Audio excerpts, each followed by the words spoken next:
mau bertanya, saya masih kurang paham antara bedanya regenerasi yang Roh Kudus itu melahirbarukan manusia, juga ada pertobatan kan di sana, sama bedanya konversi, karena di konversi kan ada pertobatan juga, Pak. Regenerasi itu artinya Roh Kudus memberikan kepada kita kelahiran baru seperti yang pernah dinubuatkan oleh Yehezkiel. Coba kita buka Yehezkiel pasal 36. Saya bacakan saja ayat yang ke-25, 26, 27. Aku akan mencurahkan kepadamu air jernih yang akan mentahirkan kamu dari segala kenajisanmu dan dari semua berhala-berhalamu. Aku akan mentahirkan kamu. Kamu akan kuberikan hati yang baru dan roh yang baru di dalam batinmu, dan aku akan menjauhkan dari tubuhmu hati yang keras dan kuberikan kepadamu hati yang taat. Rohku akan kuberikan diam di dalam batinmu, dan aku akan membuat kamu hidup menurut segala ketetapanku dan tetap berpegang pada peraturan-peraturanku dan melakukannya. Roh Kudus melahirbarukan kita. Roh Kudus memberikan kepada kita hidup yang baru. Mengapa? Karena di dalam karyanya, Roh Kudus menyatukan kita dengan Kristus. Oke, pertama dicatat Roh Kudus menyatukan kita ya dengan Kristus. Artinya apa yang disatukan? Pada posisi itu, Roh Kudus memberikan kepada kita, menyatukan kita dengan Kristus, berarti seluruh karya Kristus itu diterapkan kepada kita. Seluruh karya Kristus diterapkan kepada kita, baik di dalam inkarnasinya, penciptaan, penebusan, dan pemeliharaan dan penebusan, terlebih khusus di dalam kematian dan kebangkitannya, di mana kita digantikan oleh Kristus. Jadi ada substitusi. Kemudian kita juga ketika kita disatukan oleh Roh Kudus di dalam Kristus, kita bukan hanya disatukan, kita juga beroleh pendamaian. Namanya pendamaian, rekonsiliasi. Kemudian kita juga disucikan, dibenarkan. Jadi ini bicara soal penyucian, penebusan. Lalu kemudian kita menjadi orang yang mendapatkan pengampunan. Karena Kristus telah mati bagi kita. Karena Kristus telah mati bagi kita, kita beroleh pengampunan. Nah, Roh Kudus menerapkan itu pada momen regenerasi. Jadi bukan, nah, pada saat yang sama, tentu kita diberikan iman. Ini namanya iman yang menyelamatkan. Iman ini adalah instrumen yang diberikan Allah dan ditanamkan di dalam hati kita. Itu iman yang menyelamatkan, karena iman itu ada 4 jenis. Iman alamiah, jadi semua orang punya beriman, sensus divinitas. Maka ada orang beragama, ada orang punya keyakinan kepercayaan, karena punya sesuatu yang di dalam dirinya, keinginan untuk menyembah. Yang hanya diberikan kepada orang pilihan itu iman yang menyelamatkan. Nah, iman inilah yang ditanamkan oleh Roh Kudus di dalam hati kita. Dan ketiga adalah iman dalam pelayanan. Nah, iman ini untuk pelayanan gerejawi. Keempat adalah iman di dalam kehidupan kita sehari-hari. Apa yang kamu lakukan harus dengan iman. Nah, kita masuk kepada iman yang menyelamatkan. Ini ditanamkan oleh Roh Kudus di dalam hati kita, sehingga kita percaya dengan yakin bahwa apa yang diajarkan oleh Kristus, apa yang dituliskan di dalam Alkitab, apa yang diajarkan oleh para penginjil, para hamba Tuhan adalah benar. Kita dimampukan untuk itu. Itu namanya iman yang datangnya dari anugerah. Jadi from grace. Dari anugerah Allah, Allah menganugerahkan iman, dan iman itu yang mengarahkan kita untuk percaya. Jadi from grace to grace. Grace-nya apa? Dan ini dari sini kita ada pengakuan. Konversi apa? Konversi namanya bertobat. Bertobat untuk pertama kali. Pertama kali dengan mulut mengaku, dengan hati percaya bahwa Kristus adalah Tuhan dan Juru Selamat, bahwa saya orang berdosa membutuhkan penebusan. Nah, pada momen itu dikerjakan oleh Roh Kudus 1 kali. Regenerasi 1 kali. Dan pada momen itu, karena kita itu sudah menerima iman dan mengakui, pada momen itu kita mengalami yang namanya pembenaran. Pembenaran dari mana? Pembenaran dari Bapa surgawi kita atau Allah menyatakan dengan keputusan yang legal, kita dibenarkan. Berdasarkan kebenaran Kristus yang telah mati menebus kita, menggantikan kita. Kebenaran Kristus menjadi kebenaran kita, keberdosaan kita menjadi keberdosaan Kristus sehingga dia mati. Dan kita tidak mati. Mati rohani maksudnya ya. Tapi Yesus bukan hanya itu, dia juga menyatakan bagaimana dia menanggung dosa kita. Sampai dia mengatakan, Eloi, Eloi lama sabachthani, karena dia menanggung dosa kita, menanggung hukuman murka Allah. Dan pada saat kita terima Tuhan Yesus, karena kita beriman, mengapa kita bisa beriman? Karena memang Roh Kudus menanamkan itu. Mengapa Roh Kudus menanamkan itu? Karena Allah beranugerah. Mengapa Allah beranugerah untuk memberikan iman itu? Karena Allah telah menetapkan.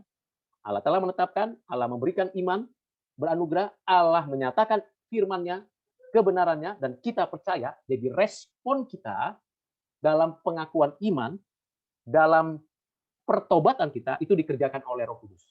Bukan karena kemampuan kita, karena kita sudah mati karena dosa. Tapi dia menghidupkan kita.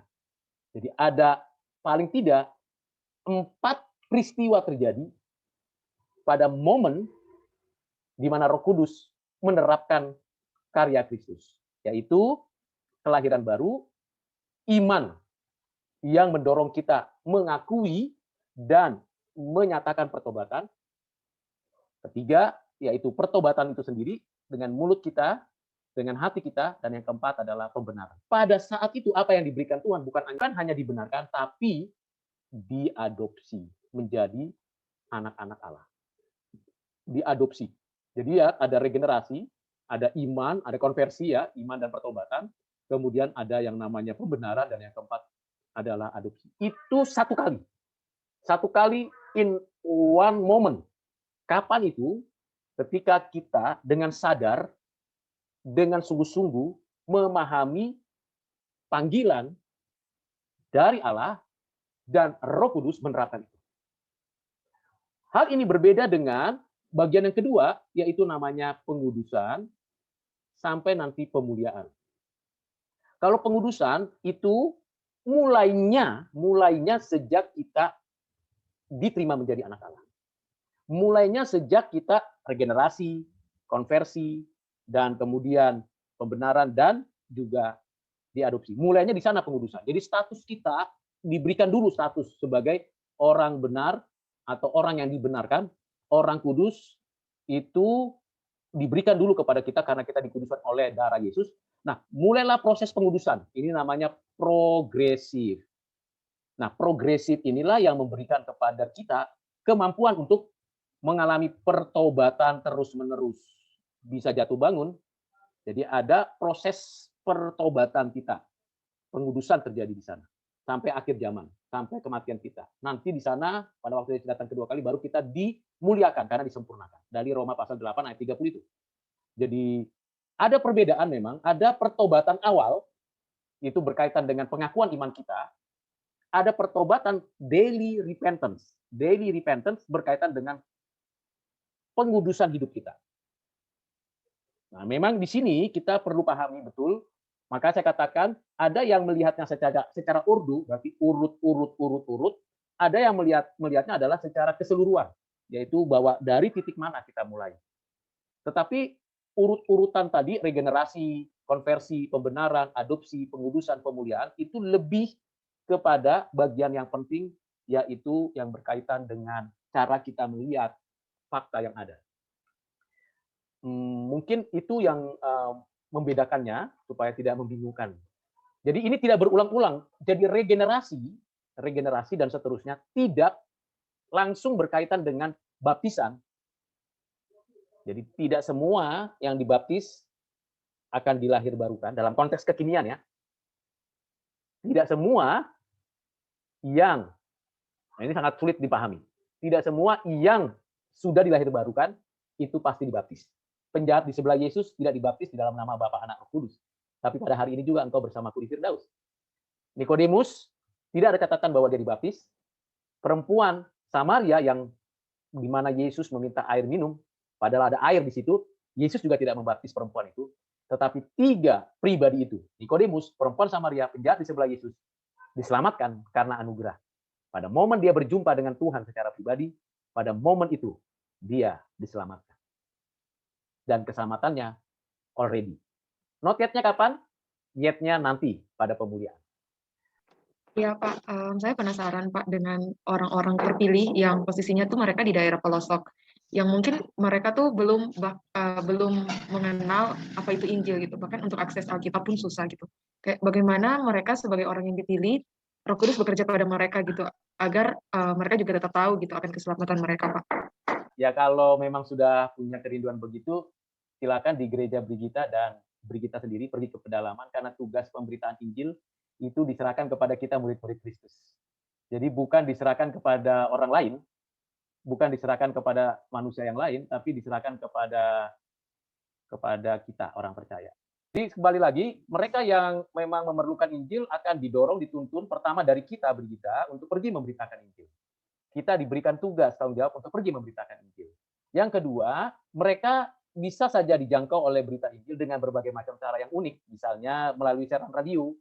Radio kan bisa dijangkau juga, lalu juga bisa jadi para misionari yang datang, atau Tuhan menyatakan diri melalui mimpi, sehingga mereka keluar dari lokasi di mana di pedalaman mereka akan keluar.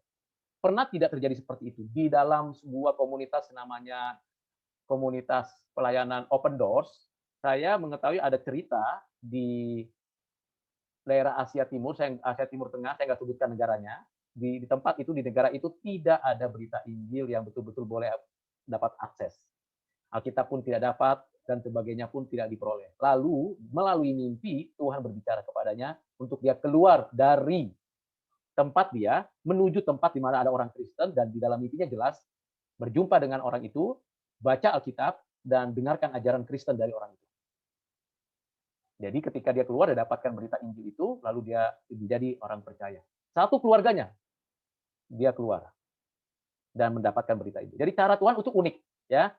Cara Tuhan itu unik. Ada juga misalnya yang memberitakan Injil, memberikan traktat atau brosur-brosur tentang berita Injil yang simple, sederhana, lalu kemudian dia menyampaikan itu melalui pesawat gitu, disebarkan.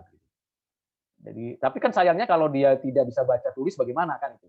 Jadi memang kesulitan itu. Yang berikutnya adalah adanya orang-orang tertentu yang mau belajar bahasa daerah. Misalnya LAI. Mereka mengutus para hamba Tuhan yang mau menjadi misionari untuk menerjemahkan bahasa lokal. Ya. Atau juga Diakara, yang ada sebuah badan misi untuk penerjemahan. Mereka melakukan itu.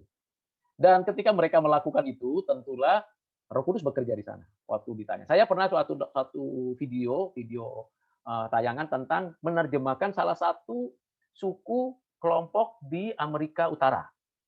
Berapa tahun dia menerjemahkan? Satu perjanjian lama 20 tahun, satu perjanjian baru 20 tahun. Tapi orangnya berbeda jadinya, karena umurnya sudah tidak lagi cukup, sehingga 20 tahun dia habiskan untuk menerjemahkan perjanjian lama, dan diteruskan oleh temannya 20 tahun lagi untuk menerjemahkan perjanjian baru. Dan barulah banyak orang dapat berita Injil di tempat itu. Jadi saya lihat ya, video itu sangat berkesan di hati saya, karena bagaimana ini videonya memang video kuno sekali, jadi memang hitam putih, tapi saya mendapatkan itu waktu saya mengambil Master of Evangelism. Jadi saya ikuti materi-materi kuliah dan contoh-contohnya. Dan tentunya ini upaya kita untuk memberitakan Injil kepada mereka yang telah ditetapkan Tuhan. Jadi kalau ada program dari gereja kita, dari kampus kita, atau dari kita sendiri, seperti yang kami lakukan ke Kalimantan Barat, ke Putu Sibau, ke pedalaman, ya, memberitakan Injil. Saya ketemu dengan orang Malaysia di sana, lalu memberitakan Injil di sana kepada orang itu. Dia memang bekerja di hutan untuk mengambil hasil hutan dan mengambil pohon yang ditebang, punya usaha di sana. Tapi saya ketemu dengan dia, saya ngomong bahasa Inggrisnya ya seadanya, dia ngomong bahasa Malaysia yang saya juga kurang paham, tapi saya coba untuk menjelaskan tentang berita Injil. Ya puji Tuhan, dia terima dan dia mengakui sebagai Tuhan, sebagai juru selamat. Saya tidak tahu agamanya apa. Saya tidak mempertanyakan itu, karena itu sangat sensitif, bukan? Jadi saya menjelaskan itu. Dan itu membuat saya bergairah lagi memberitakan itu. Banyak cerita-cerita di mana para misionari memberitakan itu. Jadi kita bisa jalan melakukan itu. Dan pada saat orang itu dipanggil, berarti kita tahu orang itu sedang dalam penggenapan ketetapan.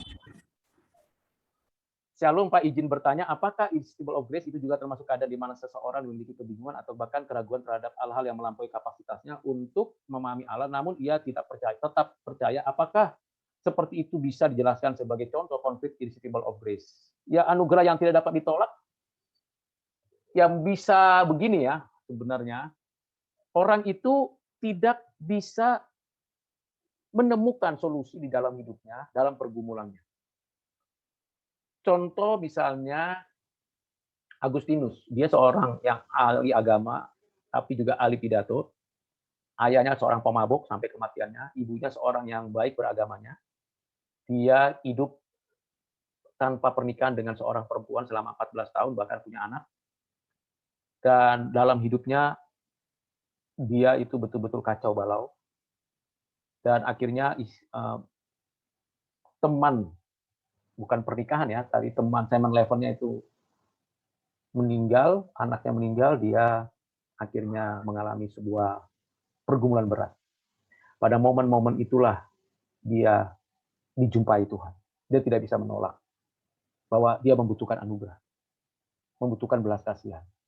Silakan dibaca di bukunya Pengakuan-Pengakuan, itu ada lebih lengkapnya lagi cerita itu, bagaimana Bapak Santo Agustinus. Lalu dia mengambil keputusan percaya dan tidak menikah karena dia mau betul-betul fokus dalam pelayanan.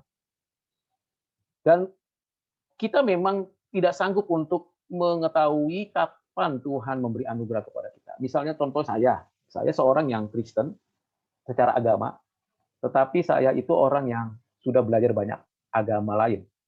Termasuk saya pernah belajar agama Islam, bahkan melakukan praktek-praktek keagamaan mereka, karena memang secara status saya beragama Kristen, tetapi secara iman saya tidak percaya kepada Kristus. Saya tidak percaya ada Alkitab. Lalu saya ikut tata ibadahnya agama Islam. Di sekolah pun saya beragama Islam dalam prakteknya. Tetapi ketahuanlah sama ayah saya, lalu saya diminta untuk ikut tetap ibadah di gereja. Lalu selama 6 tahun di SD itu, saya ikuti sekolah minggu, tapi juga saya ikuti kehidupan beragama Islam. Dan nilai saya dia kasihlah oleh orang tua saya ke sekolah saya, sekolah negeri, tapi tidak diberikan masuk ke dalam ijazah maupun raport saya. Jadi di raport saya dan ijazah saya tidak ada agama. Lalu saya tidak menjadi masalah bagi saya waktu itu. Ke SMP, ya ikut-ikutan saja. Sampai pada suatu ketika, ya saya memang belajar banyak hal ya berkaitan dengan kebatinan, baik itu dari leluhur saya maupun dari orang dekat saya, yaitu orang Banten, Baduy dalam. Jadi saya belajar banyak kebatinan dan bahkan ilmu-ilmu yang sangat menakutkan. Selain kungfu, silat, dan juga karate. Jadi betul-betul jauh dari Tuhan. Dan berhadapan dengan orang-orang jahat. Dan hidup dalam kejahatan itu sendiri. Pada satu momen yang tidak pernah saya rencanakan, pada tahun 90, sebelum saya berulang tahun, bulan Maret, saya mendengar suara untuk membaca Alkitab. Lalu saya cari ayat itu, Wahyu 20 ayat 6. Dan sampai sekarang itu menjadi ayat yang memberikan dorongan untuk saya terus memberitakan Injil. Dan di dalam ayat itu saya kaget, karena saya kok tiba-tiba jadi orang Kristen rohani gitu ya, cari Alkitab. Entah bagaimana saya di situ menyadari keberdosaan saya bertobat. Pada momen itu saya buang semua yang saya bisa buang, cincin, keris, tongkat, dan berbagai macam yang lain, termasuk kesaktian-kesaktian tertentu. Lalu saya menyesali semuanya dan mulai jalan di dalam Kristus. Itu tahun 90 bulan 3. Kira-kira tanggal 3 atau 5. Ya. Dan itu prosesnya begitu luar biasa. Saya tidak pernah merencanakan pertobatan. Tidak melalui KKR. Tidak ada orang datang penginjilan, datang ketuk-ketuk pintu saya. Saya mengkritik banyak agama, dan saya paling mengkritik orang Kristen. Mengkritik pendeta, mengkritik para majelis, bahkan menghina mereka. Karena mereka munafik semuanya. Urusannya cuma uang. Urusannya cuma cari keuntungan. Urusannya cuma cari untuk dikenal, diberikan jabatan seperti itu. tidak tulus kebanyakan. Nah, karena kekesalan hati kepada mereka, akhirnya saya betul-betul makin tidak suka dengan Kristen. Tapi entah kenapa Tuhan memanggil saya. Itu bukan karena saya bisa, bukan karena saya lebih baik, bukan karena memang anugerah. Itu anugerah yang tidak dapat ditolak. Jadi nggak habis pikir memang. Nah, setelah itu terus berlanjut sampai saya harus selesaikan satu persatu persoalan dosa saya kepada orang tua, pengakuan dosa saya kepada orang tua, menulis surat, dulu pakai surat, kalau sekarang pakai WA atau pakai email, dulu pakai surat, itu 6 halaman bolak-balik pengakuan dosa saya kepada orang tua, kepada teman, menyatakan saya bersalah. Nah, pada momen itu saya menyadari kepuasan yang luar biasa di hati, damai sejahtera. Dan mulailah saat itu saya belajar menaati hidup sebagai orang Kristen. Saya bukan masuk seminari, saya tetap lanjutkan kuliah saya di antropologi sampai lulus, kerja, berkarya, sampai satu ketika setelah saya punya anak, saya digerakkan untuk menjadi hamba Tuhan. Tahun 2004, mulai memutuskan menjadi masuk seminari sampai 2012. Dan bekerja melayani Tuhan. Sampai akhir hidup saya tentunya. Itu keputusan komitmen saya. Apakah saya rencanakan? Tidak. Apakah saya mau? Tidak. Apakah saya suka? Tidak. Karena dulu saya punya semuanya itu, saya bisa lakukan apa saja juga. Saya tidak takut dengan siapapun, dengan kekuatan apapun waktu itu. Walaupun badan saya kecil sekali. Berat badan saya paling banyak itu 50 kilo. Kecil, kurus, tapi tidak mungkin ada yang berani macam-macam. Tetapi anugerah Tuhan menolong saya sadar bahwa saya orang berdosa ini. Jahatnya luar biasa. Dan Tuhan mengubah hati saya. Nah, itu Irresistible of Grace. Kisah teman lain juga begitu. Ada seorang yang saya injili, seorang karate, luar biasa melakukan tindakan-tindakan kejahatan, sampai akhirnya dia ketemu dengan saya beritakan Injil, dan jadi pendeta. Bertahun-tahun bersahabat, setelah dia jadi hamba Tuhan, setelah dia percaya, malah dia kena penyakit lever, serosis. Bertahun-tahun dia hidup di dalam penyakitnya itu, sampai dia sekolah pendeta, S1, S2, menggembalakan bersama-sama dengan saya bersama, akhirnya dia meninggal. Ya, itu sahabat, ya, murid yang betul-betul luar biasa. Di kampus saya beritakan Injil, karena kampus saya dulu adalah kampus negeri. Saya beritakan Injil ke siapa saja, tanpa takut. Di Jakarta, karena orang tua di Jakarta, maka kalau saya punya uang, saya beli traktat. Saya taruh traktat di tempat mana saja yang saya tahu ada. Entah di bus, entah di angkot, until now. Irresistible of Grace. Karena anugerah Tuhan yang tidak bisa ditolak. Nah, itu kesaksian saya. Jadi, jangan anggap saya itu orang baik dulu. Enggak. Saya itu orang jahat. Anda di kampus UPH, saya lihat semuanya orang baik-baik semua. Ya, wajahnya, tampilannya baik-baik semua. Beda dengan saya. Maka kalau ada orang yang sedikit jahat, saya bisa punya kepekaan ini orangnya masa lalunya begini. Bahkan dalam pelayanan-pelayanan di daerah saya tahu ada kuasa-kuasa gelap yang mungkin mengganggu. Jadi level saya bukan level kejahatannya, bukan level orang biasa. Betul-betul jahat. Saya bisa mukulin orang sampai mati. Dan itu menakutkan, bukan? Dan anugerah Tuhan. Jadi baik saya cerita diri saya sendiri ya. Ceritakan orang lain nggak bagus, belum tentu juga dapat konfirmasi, oke, boleh, nggak apa-apa. Gitu. Tapi apakah bisa dalam keadaan seperti itu? Ya bingung. Awalnya saya bingung, kok bisa ya? Saya berhenti merokok, berhenti minum minuman keras, berhenti main judi, total betul-betul berhenti semua. Until now. Jadi kalau ada orang berkelahi, saya udah menghindari. Saya nggak mau masa lalu itu muncul lagi. Karena jangan dipancing begitu. Jadi lebih bagus melarikan diri dari sebuah persoalan dunia. Nah, itu yang kenyataan. Jadi anak-anak saya tahu persis semuanya. Walaupun pengudusan ya, kembali kepada proses pengudusan, itu tidak mudah. Tidak mudah. Pengudusan pikiran dengan beragam keagamaan. Pengudusan hati dengan beragam permasalahan, pergumulan. Pengudusan tubuh dengan beragam masalah. Maka kalau saya menghadapi, kok badannya keras ya, kecil tapi keras. Ya karena latihan. Latihannya menakutkan memang kadang-kadang. Ya sehari itu minimal dulu 100 sampai 200 kali push up. Set up, pukul botol, pukul bambu dan sebagainya. Itu kejahatan. Ketika Tuhan memanggil saya dengan cara yang ajaib, saya nggak bisa tolak. Ketika orang lain datang ke tempat kos saya, bilang, Ruth, ayo ikut ibadah. Sorry ya, siapa kamu nggak kenal saya. Enak aja ikut ibadah. Malah saya ceramain, ngapain? Pendetanya kan begini, malah saya provokasi supaya dia nggak ikut ibadah. Ayo kita main judi gitu. Begitu. Malah justru orang yang mau menginjili saya kasih kabar buruknya. Nah, jadi ya puji Tuhan ya, setelah hampir 30, ya jalan 31 tahun saya melewati itu, pertumbuhan diberikan, makin hari makin harus taat. Pergumulan, ketidaksempurnaan pasti banyak. Pengudusan terjadi.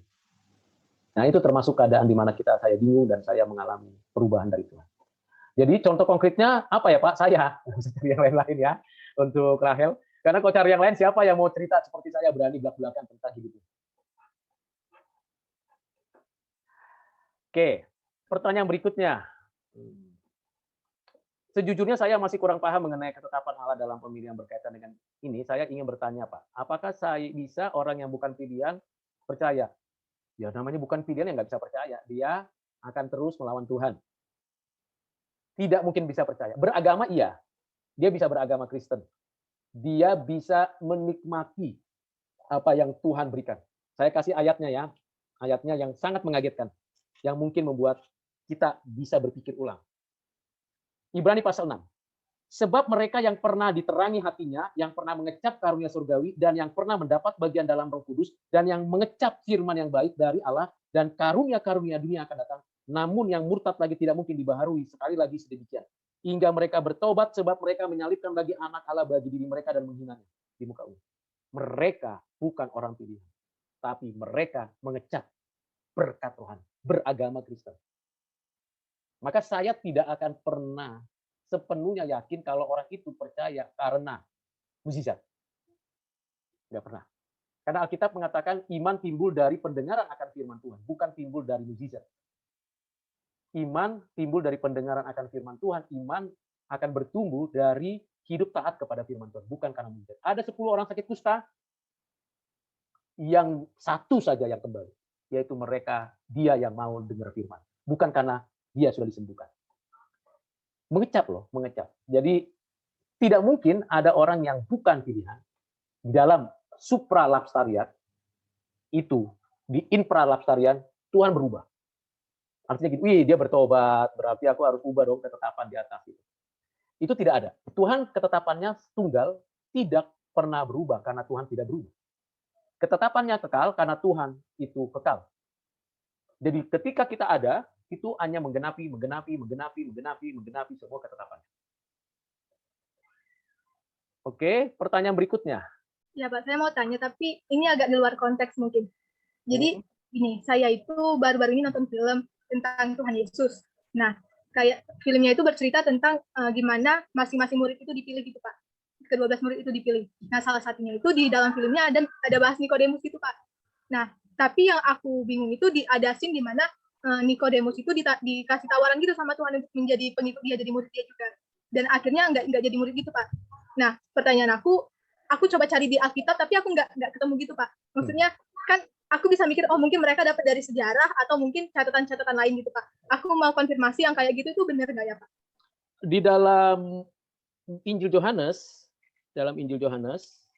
ketika sedang diadili, Nikodemus tampil sekali lagi membela Yesus. Saya akan lihat dulu di dalam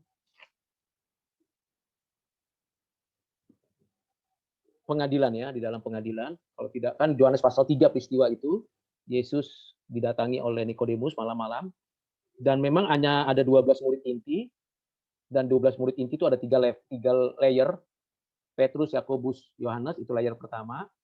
Lalu layer kedua itu adalah yang 9, ya, murid Yesus. Lalu yang layer ketiga itu yang ngikut-ngikut, yang akhirnya salah satunya jadi rasul pengganti Yudas Iskariot, yaitu Matias. Nah, Nikodemus juga bagian daripada murid. Mungkin ada yang dapatkan, saya search di laptop saya ya, di handphone saya bisa punya search dari Nikodemus dalam waktu singkat, bisa tahu ayat berapa ya, tunggu dulu. Bagus pertanyaannya Rahel. Rahel ini bisa jadi konselor bagus nanti ya. Dia teliti, kemudian dia mau mempertanyakan hal yang nggak ditanyakan orang. Itu luar biasa ya.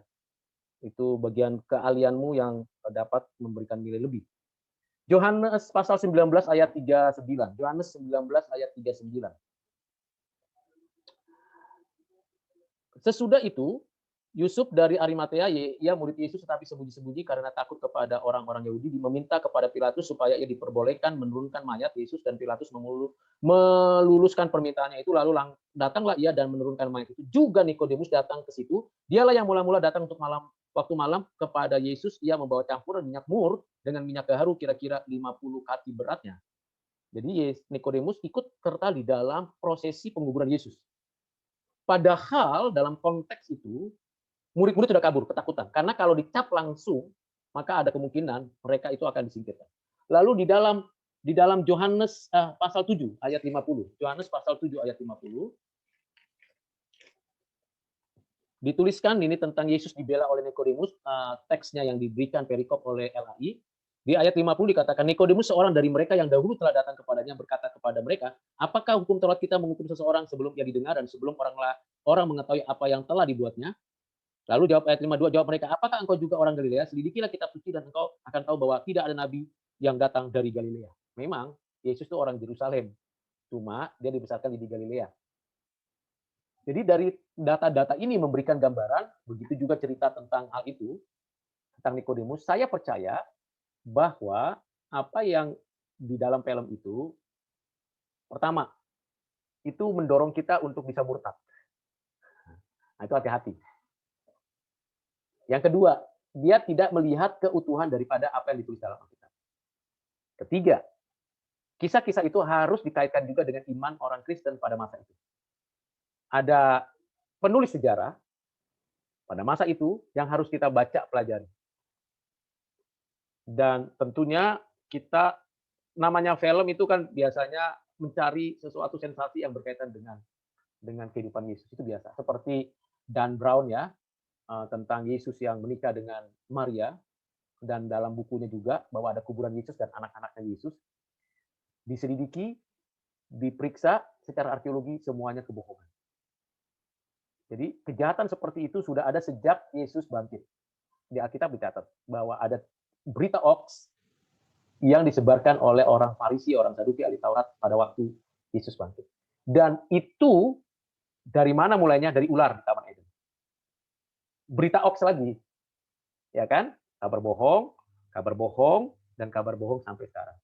Termasuk kabar bohong bahwa ada Injil palsu yang dipercaya oleh orang Kristen saat ini.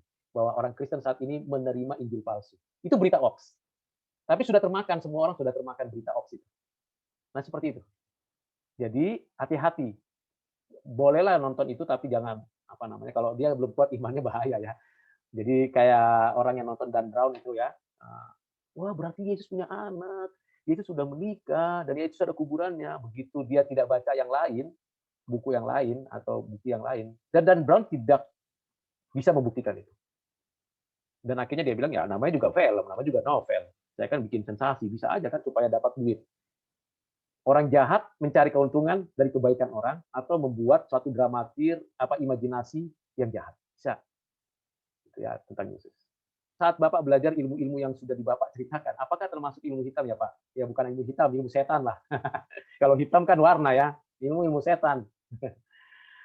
Bukan hanya ilmu hitam, tapi ilmu setan ya. Mau hitam kah warnanya, mau putih kah warnanya, ilmu setan itu. Saya bisa melumpuhkan orang dalam waktu singkat, meremuk dan menghabiskannya. Itu kejahatan.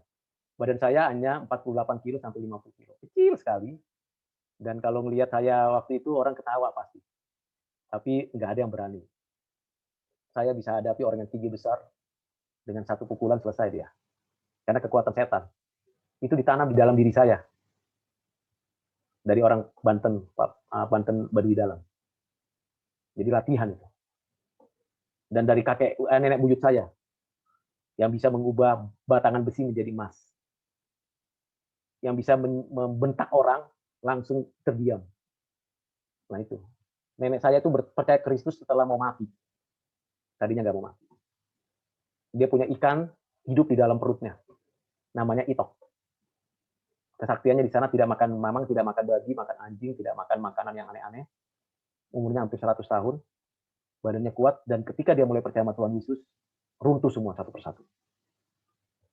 Setengah badannya busuk menjelang kematiannya. Itu upah dari kepada kejahatan. Tapi bersyukur dia terima Tuhan Yesus. Itu yang saya bilang ya itu anugerah. Kalau sudah dipilih Tuhan, nggak bisa ditolak. Mau lari kemanapun, kasih Tuhan kejar terus. Tapi kalau bukan pilihan Tuhan, mau cari terus juga nggak dapat. Lalu apakah selama Bapak menjalani pelayanan, apakah Bapak pernah melayani seorang yang terkena dampak roh jahat? Sering. Dulu pelayanan dunia roh. Bahkan kalau sekarang misalnya saya nggak menginjili seseorang, Tuhan berikan saya hikmat, ini orang kuasa gelapnya ada apa enggak. Saya dulu bisa melihat ada roh jahat atau tidak di sekitar. Dan puji Tuhan, saya reform. Saya tadinya Lutheran. Saya Calvinis, saya reform. Tapi hikmat, kuasa, mukjizat saya alami. Tapi saya tidak memberitakan itu, tapi saya memberitakan Yesus Kristus. Maka saya berani bicara kepada orang karismatik, orang Pentakosta, orang Calvinis, orang Lutheran, karena punya pengalaman seperti itu. Bahwa orang dibenarkan karena percaya. Dan orang bisa beriman karena mendengar firman. Bukan karena yang lain-lain. Nah, waktu dalam pelayanan, misalnya di Kalimantan atau di Pangandaran, penginjilan, saya tahu daerah situ serem banget ya, kuasa gelapnya kencang banget. Dan saya pernah pelayanan di daerah Padang Sidimpuan, itu ada orang yang kesurupan Nyiloro Kidul. Jadi dia kesurupan, ya saya memberitakan itu. Juga ada yang sangat menghadapi penyakit epilepsi yang dari setan. Jadi kuasa gelap membuat dia epilepsi, saya layani. Berhari-hari, berminggu-minggu, berbulan-bulan, Tuhan pulihkan orang itu. Itu anugerah Tuhan, bukan karena kuasa manusia. No. Tapi Tuhan berikan kepekaan. Maka dalam pelayanan saya diberikan hikmat seperti itu. Tapi saya makin hari makin belajar teologi, belajar teologi. Kuasa Tuhan tidak berubah, kasih Tuhan tidak berubah. Tapi pengetahuan saya tambah. Gue takut melawan kuasa gelap. Justru kita takut kalau hadapi orang-orang jahat. Ya. Orang jahat itu lebih ngeri daripada setan. Setan kita usir dalam nama Yesus, dia keluar. Ya kan? Amin kan? Iya. Tapi orang jahat kita usir malah dia pukul kepala kita. Suatu ketika saya waktu KKR, ada orang yang sudah mulai kumpul mau memukul kita gitu kan. Kayak penginjilan di pinggiran rel kereta api, penginjilan pada orang-orang yang sifatnya jadi pelacur gitu ya, perempuan-perempuan tidak beres. Saya tidak takut. Datang malam, beritakan Injil kepada mereka. Tapi ketika menghadapi orang mabuk, saya langsung menghindar. Bukan apa-apa, orang itu tidak punya kesadaran yang penuh. Jadi kalau kita ngomong bisa dipukul kita ya kita salah sendiri gitu ya. Itu bukan orang kesetanan tapi orang mabuk. Nah, kita nggak perlu lawan. Apalagi orang yang merasa jago gitu ya. Ayo pukul, saya nggak mau lawan. Saya diam aja, saya tinggal. Saya nggak mau membangkitkan masa lalu yang sangat keram itu untuk kita lawan. Tidak. Kasih Tuhan lebih dari cukup untuk mengalahkan orang-orang jahat. Itu penting. Jadi untuk pertanyaan yang sangat personal ini, Abraham, saya jawab juga belak-belakan. Tidak ada rahasia di antara hidup saya. Karena Tuhan juga tidak ada rahasia untuk menyatakan kasih. Tapi baca dulu banyak. Saya dulu nggak pernah baca banyak-banyak, hantam saja gitu ya. Makanya kadang-kadang orang bilang, Ruth berani banget ya. Karena keberanian saya muncul itu karena pengalaman dulu kan sebelum bertobat. Nah, setelah makin ikut Tuhan, makin sadar, iya harus berhikmat, harus lembut, harus sabar, harus tunggu waktunya. Nggak gerasak gerusuk. Tahun pertama bertobat, tahun kedua, tahun ketiga, wah, kemana saja Tuhan pimpin, ayo gitu. Beritakan Injil kepada siapa? Oke. Tapi pengetahuan saya jetek. Saya cuma emosi aja. Tapi makin dekat Tuhan, makin sadar, makin bijak, makin pelan-pelan, makin mengerti kehendak Tuhan.